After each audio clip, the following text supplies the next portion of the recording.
Hello, welcome to the FurLate show. I'm your host, Mr. Yash. Tonight, we're doing a very important interview. The myth, the legend, Deluxzero. Some of you know them, some of you don't. Very talented avatar creator, very talented world creator, and a club owner. Without further ado, wait around too much. Let's go ahead and introduce Delux, shall we?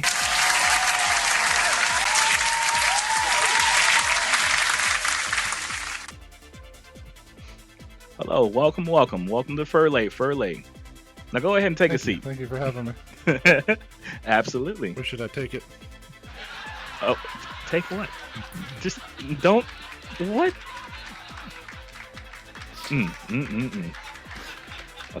We have a comedian, folks. We have a comedian. Deluxzero. Right. So, Deluxe, you're very experienced. Can you go ahead and describe some of that experience with world building in VRChat? Thank you for the question. So, world building in VRChat is a dynamic and immersive process where I bring virtual environments to life.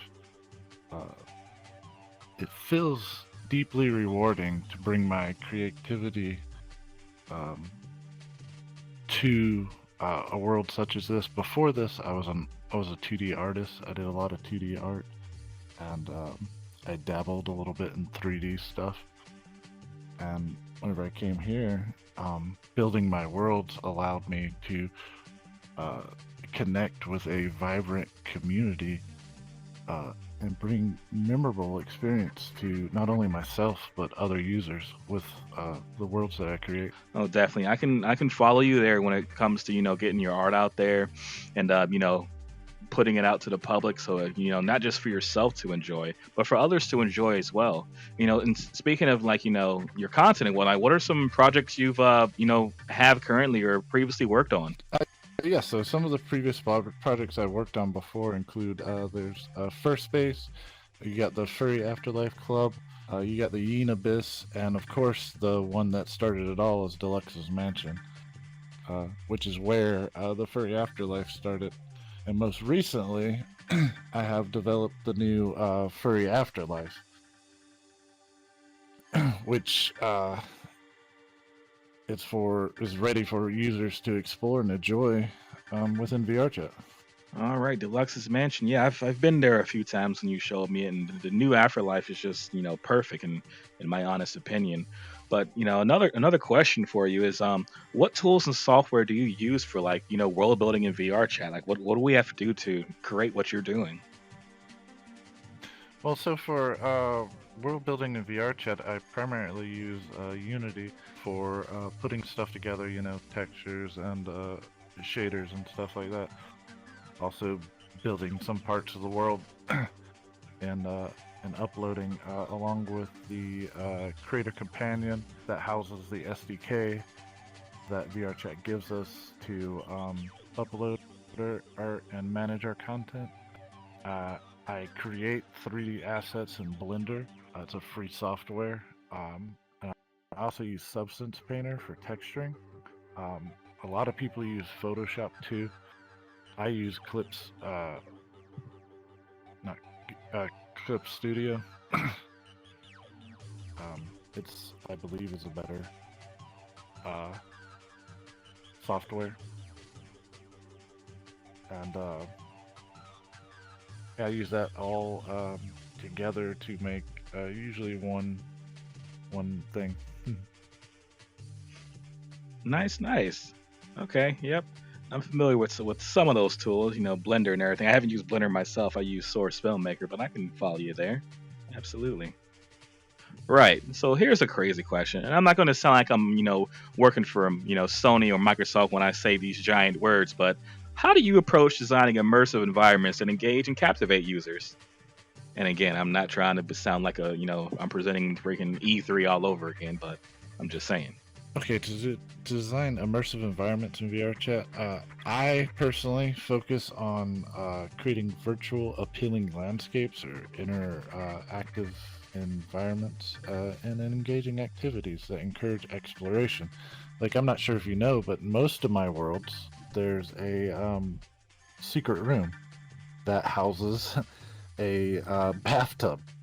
Uh, some some people have seen it, some people haven't, and if you haven't seen it yet, just look around the world. There's usually a button or a switch that will take you there. It's kind of like a little relaxing room and a trademark I've done, and most of my stuff. Additionally, I try to pay attention to lighting and sound overall. You know, the atmosphere, if the light and the sound doesn't seem right, then, you know, the place isn't going to be as immersive or as appealing, you know, when you're in a virtual space like VR. Right, that's a lot of information that you've shared there, with everyone. And I've known about the bathtubs, only about two worlds actually. I haven't seen them in the other ones. Now I'm gonna have to start doing like a little find the bathtub thing. Interesting. When I think of a bathtub, the way you're mentioning it is a safe place. I was like, okay, bathtub. Or a tornado is about to hit my home. Let me just throw a bed over myself, a mattress over myself, and go from there. But before I start talking about in bathtubs for whatever reason, because I heard bathtub, um, what techniques do you use to optimize performance and really reduce lag in some of the worlds? Because as we know, a lot of the users who come to your worlds are Quest, and with Quest, there's a lot of challenges and everything that you're going to always face, especially with all these updates. So, what are some optimizations that you've been doing there? Okay, so one thing we do to optimize and reduce performance and the lag, the first thing that we do is you know, every time I get a world up or something like that, I try to test it with both the PC and the Quest, because it's no fun if your Quest friends can't come and at least be in the world with the PC players. Um, you know, to finish up and kind of help with the performance and lag in VRChat worlds, I uh, employ techniques such as simple geometry. If you notice in the new Furry Afterlife, a lot of the geometry, there's not a lot of round circles. A lot of it's like squares or like octagons and stuff like that. So the geometry is pretty simple. I optimize the textures. I bring the textures lower. Like if a wall is black, I'll bring the texture down to like 512 or something like that, just to like reduce the megabytes of the textures and the materials. And limiting the number of dynamic objects too. Like if you have a lot of objects that move or have a lot of mechanics to it, it's going to bring the world down, especially whenever all those things start activating at one time. Additionally, I use occlusion culling in a lot of my worlds, and that pretty much means that if you're not looking at it, it doesn't render it. So it only renders what you see specifically. Everything else is gone for. So like behind you, this world for me would be gone, and I would only be rendering what I'm looking at. And it reduces, you know, lag and increases frame rates and makes things smoother, along with like, you know, baking the world and stuff like that, baking the lights in and making you know, the lights look a lot smoother on the textures. Wow, that's a whole lot. Now, you explained to me before about how some of the world creations and everything go, but sitting here and listening to it specifically like that, you're very detailed oriented. Like you're paying as much attention to possible. You want to make sure that folks are going to have a good time, a very good experience in all your worlds, and I can definitely respect that, and I hope you guys out there in the audience can respect that as well. You don't get a whole lot of time where someone will put thought in both parties, like oh, this is just going to be a PC only world, or this is just going to be a Quest and PC, but we're not going to put too much thought in if someone's having optimization, crashing, and all those issues. You put a lot of thought in there, and and with that being said, like can you share like a particularly challenging aspect of world building that you've encountered, and exactly how'd you overcome it? Because I'm just curious. So a lot of people don't know this, and I'm not even sure if you know this, but I own a game studio, and we've made a couple of games. I'm not gonna say the studio's name because I want to keep that side of the work separate from what I do in VRChat. But the biggest challenge to me was going from like C sharp to trying to learn Udon, which Udon is a simpler version of like a C script type, but just the shock of seeing it for the first time completely confused me. Uh, it was a significant challenge due to the shift, in the programming language. To overcome this, I just dedicated time to learning Udon's visual programming language. Uh, sort of out of tutorials on YouTube or wherever I could find, Reddit, and just uh, kind of gaining proficiency and successfully implying elements into the VRChat world of some of the stuff I already knew how to do in the gaming development side. Kind of translated it to VRChat through the Udon. That was a lot of details there. And I'm going to be honest with you. I don't know any of that material.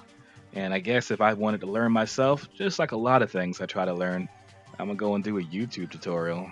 And hopefully, if I have the attention span, I can go ahead and, learn it.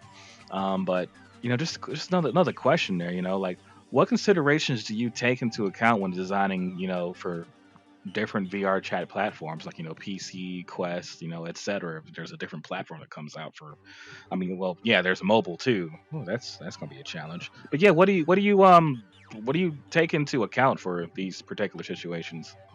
So when designing for different VRChat platforms such as PC or Quest or the new Android, I consider factors such as performance, optimization, and complexity of the features and limitations that each system has to ensure a more smoother and enjoyable experience for users of all platforms. Like I said before, it kind of sucks to be in a world that's PC only when your friends on Quest can't join. That just makes the experience a little bit, you're not going to stay in a world like that if you have friends that are Quest, especially if you have a bunch of friends in Quest.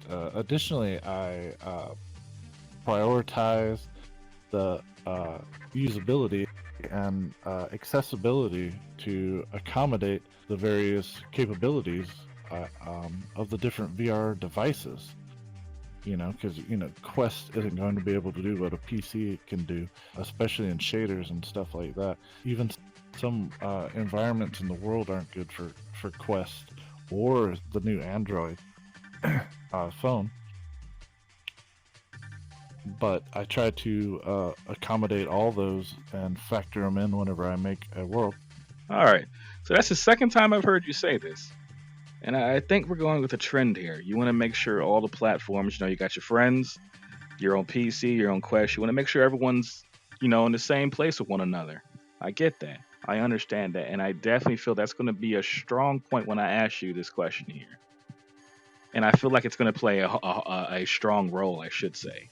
But besides the Quest and PC details that we obviously know, what do you believe sets your VR chat worlds apart from others?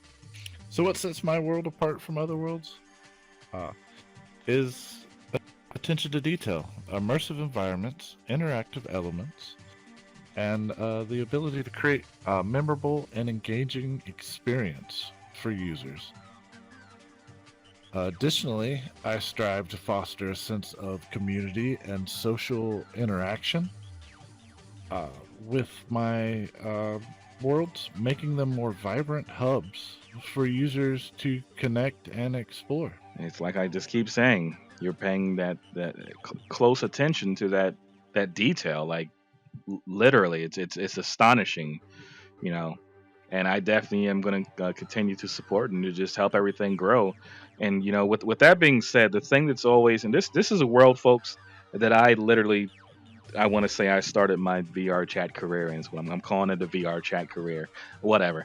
But the Furry Afterlife, what inspired you to create the Furry Afterlife on VR chat? Where did this come from? And then also adding along with creating the Afterlife, how do you ensure a welcoming and inclusive environment for all of the members of the furry community in your club and your world?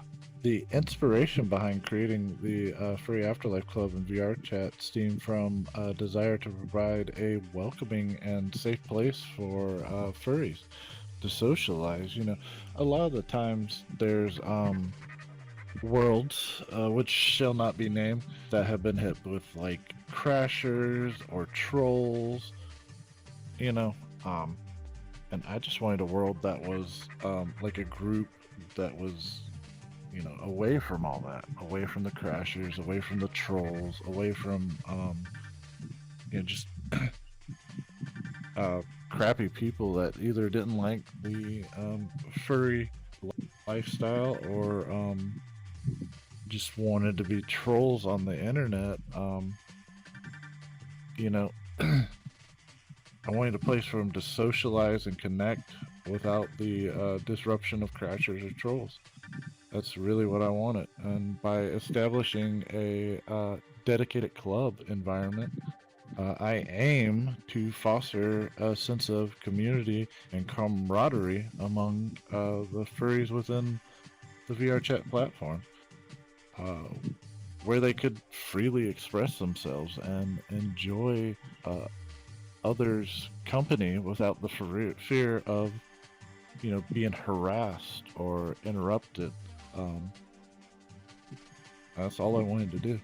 Yeah, it's definitely tough to find a safe place where you can just feel free to, you know, express yourself, have a good time, socialize with your friends, just chill out and relax and everything. So, you know, with that being said, so I get that we have, you know, this world here, the furry afterlife. You know, a lot of folks look, okay, so it's a safe place, but what are we doing in terms of entertainment? Let's talk about entertainment. What kind of events and activities do you know host in the furry afterlife in the club? So, in the Furry Afterlife Club in VRChat, we host a variety of events and activities crafted to different interests and preferences. These can include, like, we have some 18 plus events. We have 18 plus dancer nights. We have Hell Night. We have Heaven's Night, which provides adult oriented entertainment. Now, whenever I say adult oriented entertainment, that doesn't mean that it necessarily is that kind of adult entertainment. It could just be the fact that we're adults on VRChat without kids. Now, we do offer the other as well, but just not every night. We do different events every night. Additionally, we organize single nights. So if you're single and looking, we bring all the single people together to talk and different kind of games and stuff that we craft so that they can get to know each other better. You know, for individuals that are looking to connect, as well as we do group meetups for more of a casual and inclusive group gatherings that are more like PG-13 stuff, you know, for PG-13 audiences. So it's more just like a get to know each other. We also do a lot of holidays events, and you know, as part of the club's calendar, we offer themed activities sometimes. You know, we'll all go to a world and play like some of the zombie worlds or stuff like that together, just to have fun and kind of like try to bring the community together. You know, we do all kinds of things like throughout the year, at least several things a month, if not more. Oh yeah, and I've been to a bunch of those events. They're not all of them, but I've been to a bunch, and some of the game nights can be really fun there. You know, we'll play some, you know, some Project Zomboid. We'll play some Lethal Company. Just fun stuff, fun times, really. In all honesty, but one of the curious things that, well, I mean, I know how things are handled, but I want you to tell the folks, how do you handle moderation? Now, I mean, we have the events, you know, we got to get moderated. We have the public group instances that need to be moderated. Like, how do you ensure it's going to be a safe place for all the club members, like people who are really there just to relax, vibe, go on events with us? Like, what do you do? Like, what do we do as the Furry Afterlife? I oversee moderation efforts alongside my trusted staff members to maintain a safe and welcoming environment for for all club members in VRChat. Together, me and my staff enforce a lot of the clear rules that are posted in my worlds to encourage open communication and to properly address any issues that someone might have with either the environment, like if there's frame loss, or if there's a problem with another user. Um, you know, if we properly address any issues that arise, we can ensure a positive and inclusive experience for everyone. Definitely. It's always good to go ahead and handle things in the most quick and fashionable way there, especially when you want to moderate, because you never know what crazy things are going to go on. So another thing I wanted to ask there is, what steps do you take to foster, a sense of community among your, club members? Like, what are you doing there to, get things set up there? So, to foster a sense of community among the club members, both my staff and myself organize events and encourage active participation. We also facilitate opportunities for members to engage and connect with each other. Additionally, we promote open communications uh, and feedback to encourage that everyone feels valued and included within the club environment. I understand. You guys always make sure that people feel, valued and included, because if you don't have folks feeling valued, like if I don't have, self-value and I don't feel important, like I'm including a part of this environment, I'm gonna take my business elsewhere. So then I want to, just ask, like, how do you balance the creative freedom? And by that I mean, like, with the members of the club, how are you going to maintain that overall theme, that atmosphere that you want to just keep everything just going smoothly? Like, how do you do that, Deluxe? How do you do it? To balance the creative freedom with maintaining the club's theme and atmosphere, I establish clear guidelines and provide creative direction while also encouraging members to collaborate their unique ideas and talents within those parameters. Additionally, I maintain open communication and uh, collaborate with members to ensure that their creative expressions align with the overall vision and atmosphere of the club. That was a grand response. Astonishing. Open communication, to me personally, is the key, because we definitely want to make sure we can keep everyone in the line, make sure that we're keeping that atmosphere, that freshness, like it's just moving smooth. We don't want to have that toxicity going in. But with every good amount of rules and everything set up, there's going to be conflict. There's going to be disputes. There's going to be a lot of things that we don't want happening. How do you handle those conflicts or disputes within the club community? So, to address conflicts and disputes within the club's community, both my staff and myself facilitate, again, open communication. We moderate discussions between people if it's people that have the issue between each other. And then we work towards finding a mutual and acceptable resolution while still upholding the club's values and guidelines. Values and guidelines. Values and guidelines. Okay. I definitely do like that response there, because it can be tough. You never know when things are going on. Drama is always going to be around. And definitely you want to facilitate and have that open communication. So, because if everything's just closed, and that's going to make folks shut down and just want to leave in general.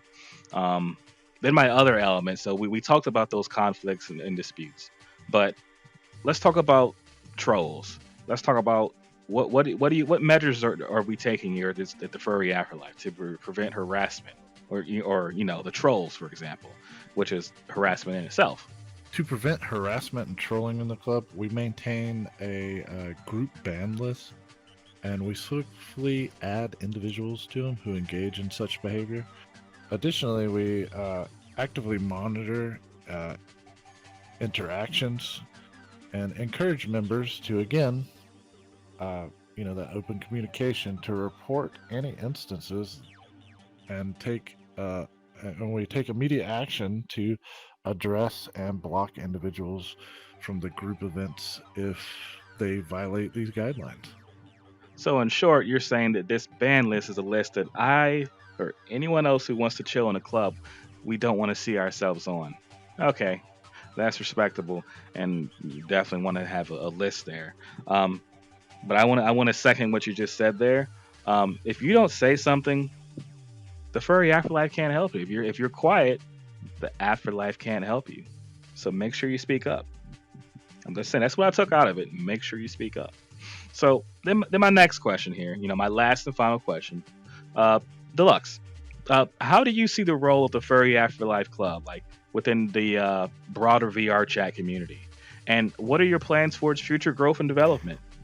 The Furry Afterlife Club serves as a welcoming and inclusive hub